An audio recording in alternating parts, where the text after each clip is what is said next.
राज्यातलं पावसाळी वातावरण निवळलं आणि तेव्हाच थंडीची चाहूल लागली आहे। किमान तापमानामध्ये घट होते आणि वातावरणामध्ये गारवाही पसरले। राज्यामध्ये अनेक ठिकाणी पारा 14 अंशाच्या खाली गेलाय।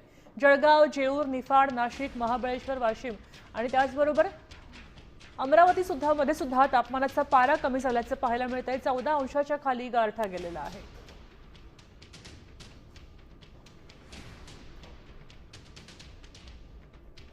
दरम्यान कोणत्या शहरामध्ये तापमानाचा नीचांक गाठला गेलाय आपण पाहतोय ग्राफिक्सच्या माध्यमातून। धुळ्यामध्ये 10.4 अंश सेल्सिअस, जळगावमध्ये 10.8 डिग्री सेल्सिअस, निफाडमध्ये 12.5 डिग्री सेल्सिअस, महाबळेश्वरमध्ये 13.2 डिग्री सेल्सिअस आणि वाशिममध्ये सुद्धा 13.2 डिग्री सेल्सिअस इतका गारठा वाढलाय। त्याचबरोबर अमरावतीमध्ये 13.3 तर नाशिकमध्ये 13.4 डिग्री सेल्सिअस इतकं तापमान आहे। तर याचा मुंबईतनं आढावा घेतलाय प्रतिनिधी रुपाली बडवे यांनी। मुंबईमध्ये गुलाबी थंडी कशी आहे ते पाहतोय आपण। राज्यातील पावसाळी वातावरण निवळताच आता थंडीची चाहूल लागू लागलेली आहे। किमान तापमानात घट झाल्याने आता थंडी जाणवू लागलेली आहे। सध्या मी दादरच्या परिसरामध्ये आहे आणि राज्यभराची आपण जर परिस्थिती पाहिली तर राज्याच्या अनेक भागामध्ये आपण पाहत आहोत की जो पारा आहे तो 14 अंशापेक्षाही खरं तर खाली गेलेला आहे।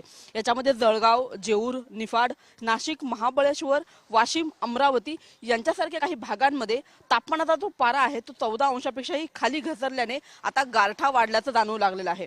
आपण पाहत आहोत की किमान तापमान जे आहे ते कमी झालेलं आहे आणि आपण पाहत आहोत की दुपारची जी जे ऊन होतं त्याच्यामध्ये सुद्धा आता कुठेतरी बदल झाल्याचं आपल्याला पाहायला मिळत आहे। आपण पाहत आहोत की जे राज्यातलं दुपारचं जे वातावरण असायचं ते 30 अंशाच्या पुढे आहे आणि सकाळचं जे वातावरण आहे ते आता आपण पाहत आहोत की 14 अंशाच्याही खाली गेलेलं आहे आणि त्याच्यामुळे आपण पाहत आहोत की राज्यामध्ये कुठेतरी आता एक थंडीची चाहूल जी आहे ती लागू लागलेली आहे। जो गारठा आहे तो वाढलेला आहे। मुंबईमध्ये सुद्धा अशीच परिस्थिती काहीशी पाहायला मिळत आहे आणि सकाळी मुंबईकरांना सुद्धा आता थंडी सुरू झाल्याची चाहूल खरं लागू लागलेली आहे।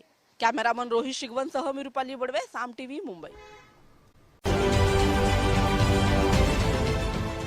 देश विदेशातील प्रत्येक घडामोडींचे लाईव्ह अपडेट मिळवण्यासाठी आता साम टीव्हीच्या सर्व सोशल मीडिया प्लॅटफॉर्मला लाईक, फॉलो आणि सबस्क्राईब करा। तसंच सर्व नोटिफिकेशनसाठी बेल आयकॉन प्रेस करायला विसरू नका।